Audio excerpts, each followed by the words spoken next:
morning, everyone, and welcome to Inside Tennessee. I'm your moderator, John North. John Becker is away. Professional standards are a topic of concern and discussion across the United States when it comes to police department. It's also a topic that's extremely important to our two guests this morning, and it's something we're going to spend our time talking about. You're looking at Knoxville Police Department Chief Paul Noel, and to his right is Bruce Guyton. He is a retired U.S. Magistrate Judge who now helps the chief assist in dealing with professional standards along with other topics. Going to be a great show. Our panelists this morning, I want to introduce before we sort of jump into this discussion. We have Don Bosch, who is a lawyer and also a Democrat here in Knoxville. Welcome. Good morning, John. And we also have Eddie Smith, who is a Republican, a former state lawmaker, and is with Child Help. Eddie, how you doing? I'm doing great. Good morning. Good morning. Good to have you. Gentlemen, thank you so much. This is a topic that we've been wanting to talk about for a while. Honestly, since Judge Guyton sort of joined your staff, Chief, the light bulb went on in my head and John's head, and we thought, I think it would be great if we had both of you on to talk about this. Let's start with you, Chief, because when you came to Knoxville, professional standards was a profoundly important topic for you, and you set that kind of agenda, but you also wanted to hire somebody like Judge Guyton. Why? So as I was preparing to become a chief, even long before I decided to come to Knoxville, this is something that was very, very important to me. You know, here in Knoxville, I was hired to do a specific job. I was hired to make sure our police department aligns with the best practices of 21st century policing. And I believe in order to have a, first-class police department, we have to make sure policy, practices, and training all align. And that's why we hired Judge Guyton to create the Office of Professional Standards. Judge, I think first you were interim kind of the guy who was going to sit in and maybe fill the seat for a little bit until they found somebody. They did a nationwide search, and then they said, you know what, we think we got the right guy here. You, just a little bit of background about you, you have been a Knoxville attorney for many years. After that, then you took the bench, I think, for roughly 20 years as a U.S. Magistrate Judge right here in Knoxville, Tennessee, and then retired in 21, 22? Right, in January of 22, and then so I was retired for about a year, and then I was approached about this position that had become open unexpectedly, and the qualifications for the position as the police department in the city laid them out are quite extensive. There are a lot of people probably who would meet the qualifications, and I just so happened that I would, and I wasn't working, and so it turned out that after meeting with Chief Noel and hearing his vision for the police department, I actually got excited about the opportunity. I grew up in Knoxville. I believe in the city of Knoxville. I believe in public safety, and it looked like a good opportunity. So let me ask you, how's it worked out? It's worked out great. When I first took the position, I promised my wife it was just an interim for a few months, and she said, "Don't do too good of a job, or you'll never get out of there." And she was right. She was prescient. She was right. But no, it's been great. I've learned a lot, and I've tried to teach a lot. So it's been a good relationship. And Chief, when you came a little over 2 years ago now, and Judge, as you've been there, obviously one of the first things you had to do was work on the culture. But part of that culture is these professional standards. So kind of talk about what all you had to go through and what's led us to where we are now, and then where you really want to see the department, let's say in the next 2 years of your tenure here. Absolutely. So, it's so important that, the first thing we have to do is be able to reduce violent crime. But how we do that is so important. It's critical that when we bring crime reduction to the city, which we have 2 years in a row, double-digit reductions in violent crime, but we do so in a way where we treat people with dignity and respect, and we also uphold the best standards of the profession of policing. So that's why it was so important to bring someone like the judge on to take a look at use of force, to take a look at vehicle pursuits, to take a look at all of our policies. When the judge and I came on, our policies were a little outdated. But now you can look at all of our policies. They're online. They're on our website. Every one of our policies are online. So transparency is something that's very important to us. And I'm really proud that someone like the judge could come in, 20 years behind the bench, an attorney most of his life, could come take a look at all of our policies, procedures, practices and training, update them, align them with how we want to police, and align them with the culture of the organization. And we've really had a great year in 2024, and we're going to have a great year in 2025, and a lot of it has to do with the hard work that the judge and his team are doing. So in the tradition of this show, we often disclose if we have relationships or potential conflicts or intersections of work. And as both of you know, I spend a lot of time before both of you representing officers that may have committed policy violations, that may have been involved in use of force cases, shootings. And so I want to get that out before we see each other. I joke, sometimes I'm confused. Do I need to turn right to come to WBIR or left to go to KPD now? And but that said, Chief, one of the things that I have often heard from the officers I represent is they're either not as familiar with the new changes or the new policies or even your new ethos, or they didn't know that this was a rule, a policy. What do you think you're doing, your department's doing, to make sure that they do understand how you believe policing should be done, what the rules say, and the changes that Judge Guyton's making, because things are evolving quickly, and much of it for the better. Some, one might argue, maybe not as good, but it's a trial and error process, I suppose. But what are you doing to make sure your officers know what the rule of the day is? So, I certainly wouldn't say a rule of the day, right? Our policies and procedures, are very consistent. One thing that I've said from the beginning is that police officers will make mistakes. I've said that from before I was sworn in.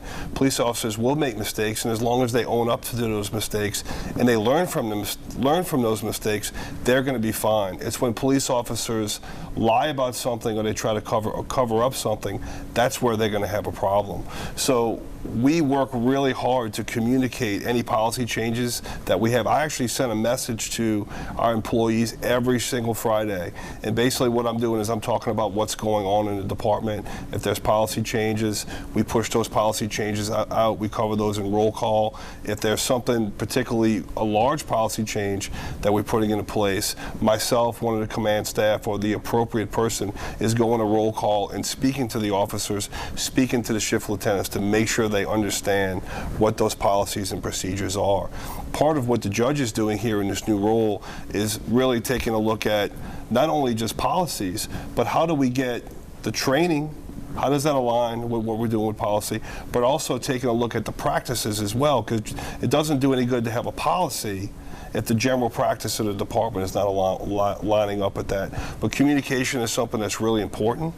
And we've been very deliberate from day one about making sure we effectively communicate with all of our employees. We're talking to KPD Chief Paul Noel and also Bruce Guyton, retired U.S. Magistrate Judge who now helps as an advisor with professional standards.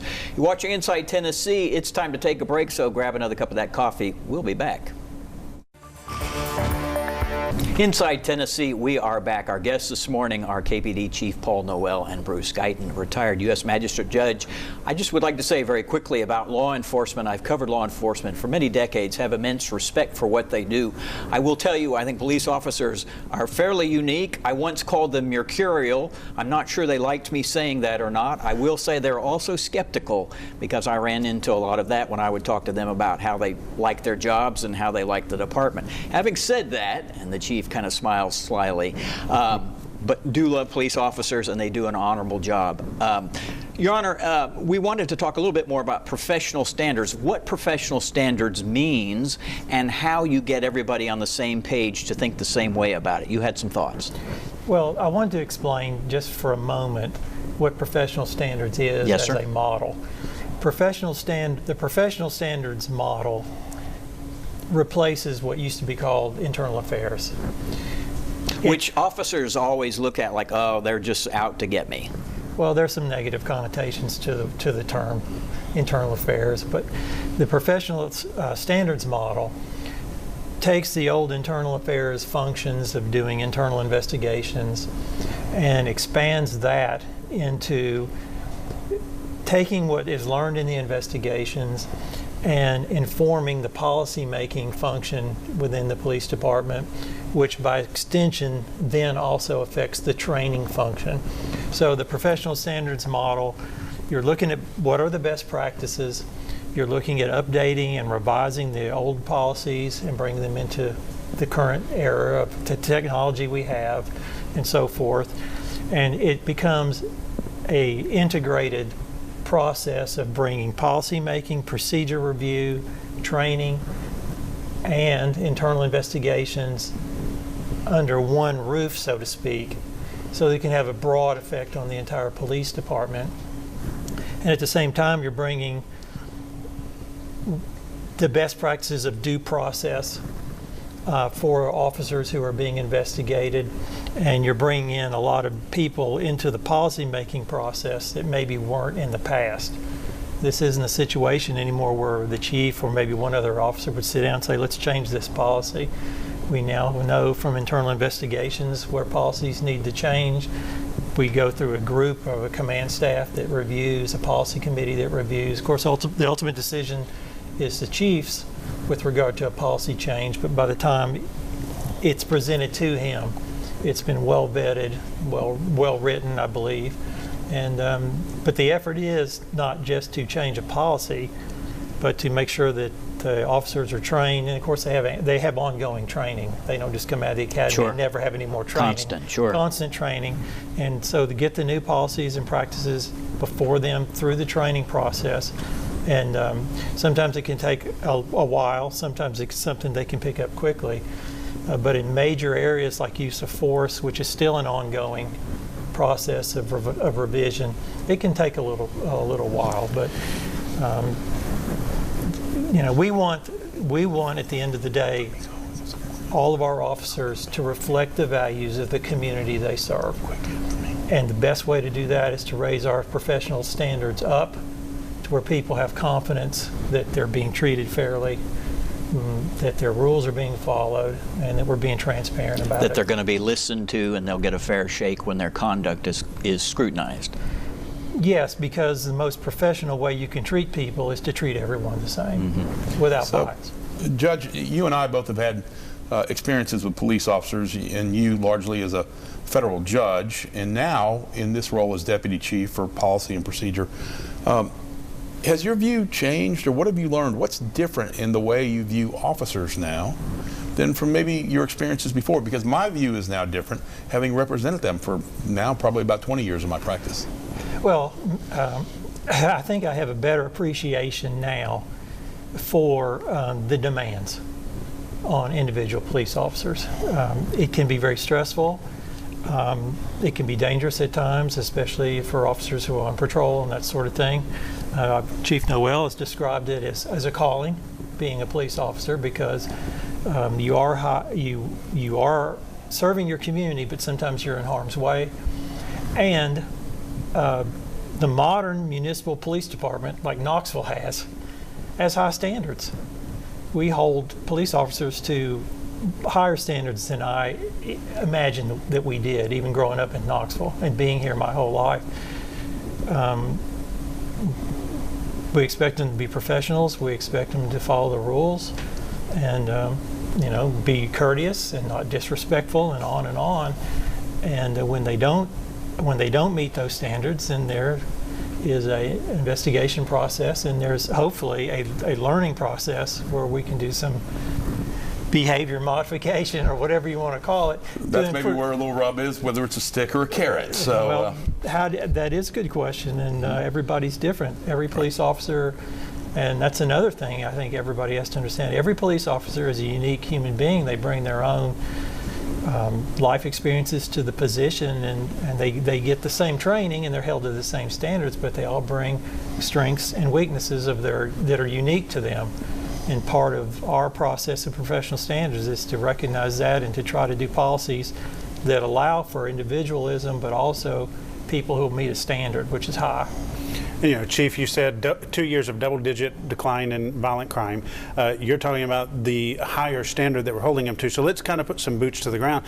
What are some of the strategies that you're doing actively with officers? I know we were talking off camera about de-escalation, just so that the viewers can really understand some of the tactics you're using when the officers are encountering the general public. Sure. So this is a very complex profession.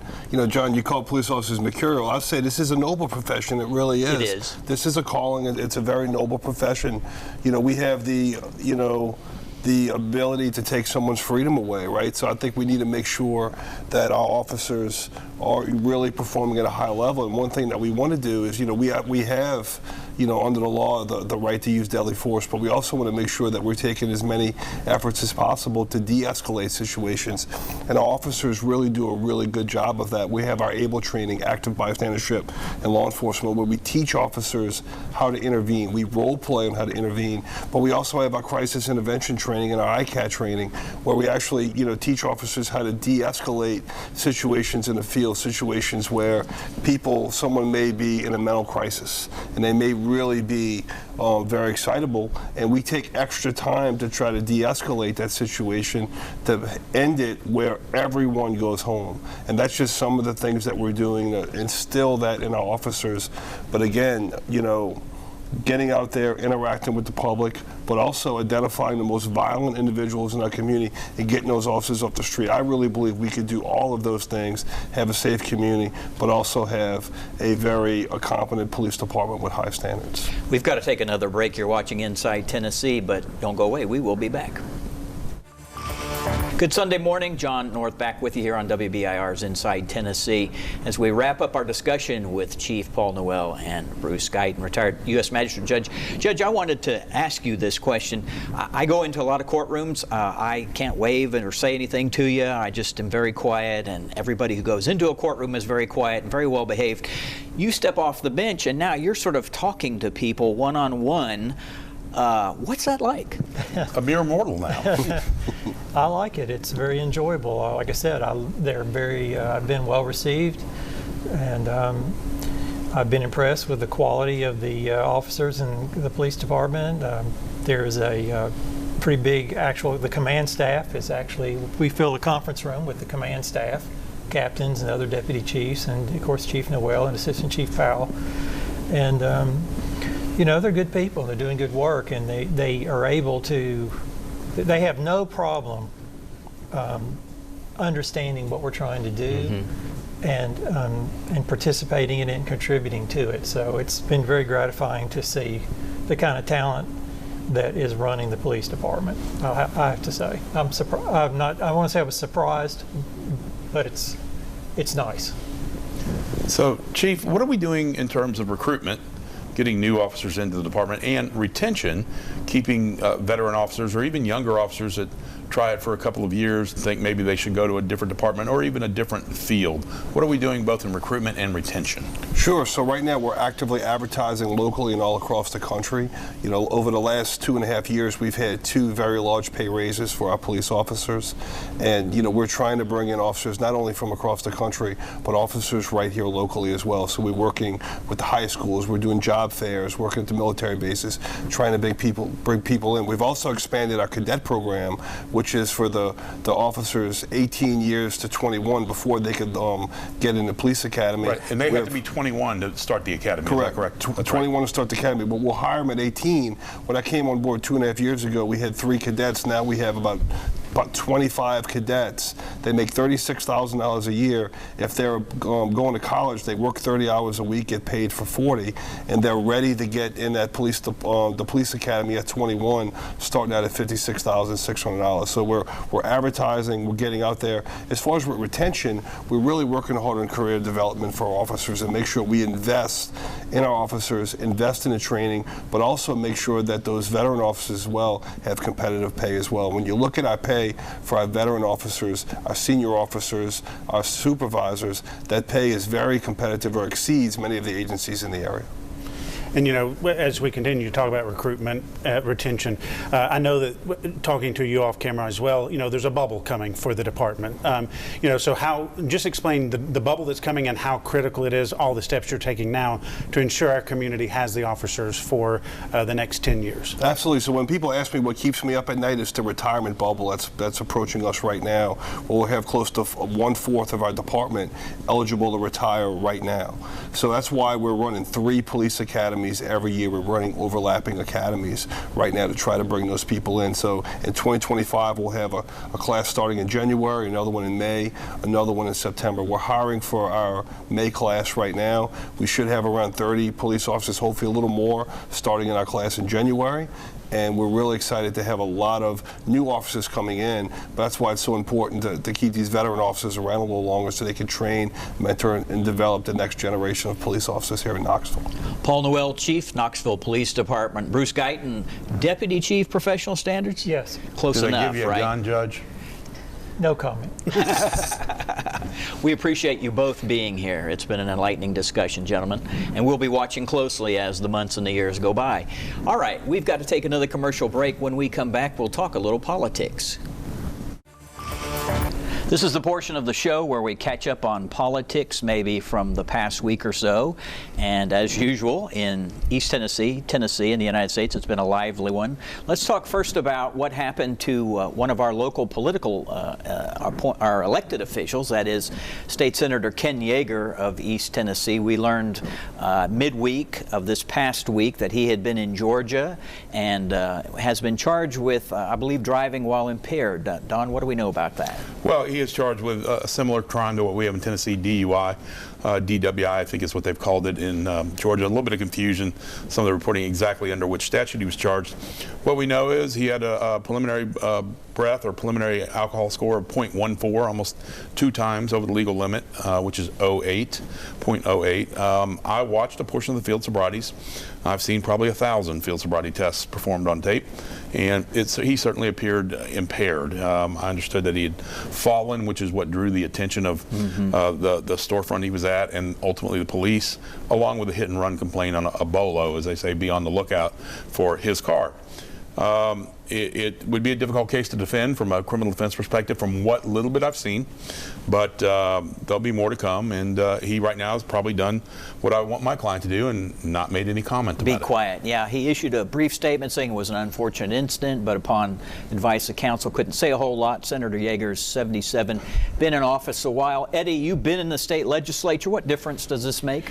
Honestly, the Senate caucus elections have already happened, so unless his colleagues decided to remove him as the Senate caucus chair, a leadership position. A leadership position in the Senate. Honestly, I don't think it's going to make much difference. I mean, we all knew at 77 he'll be 81. You know, this was probably Senator Yeager's last term of running, unless he decides to run again. So, you know.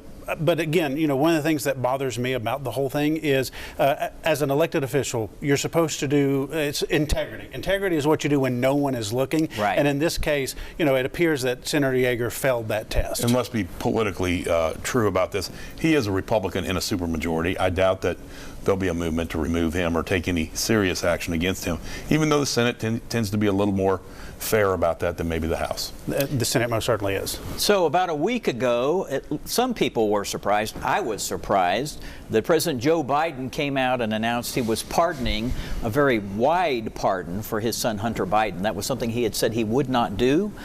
He's going to take some heat for that. Maybe will damage his reputation long term. Eddie, what do you think about it? Again, I'm going to go back the same way I just spoke about Senator Yeager on integrity. I think here President Biden failed the integrity test because he did what he said he wasn't going to do. And that's why people distrust politics. You know, I joke with people that politics really is the root of 2 words. Poly meaning many and ticks meaning blood-sucking parasites. So, you know, that's what people view it as. And really, these are supposed to be public servants, people who step out of normal life to serve for a time. And in this case, I believe that lying to the American people the way he did failed the integrity test for President Biden. 10 seconds, truly. He made a mistake by coming out saying he wouldn't do it. Probably should have commuted Hunter's sentence, not pardoned, and probably made a mistake in the follow-up comments to it. Not surprised he did this. I think any father might do this for his only surviving son. Don and Eddie, we appreciate it. We appreciate you watching. We're back next Sunday.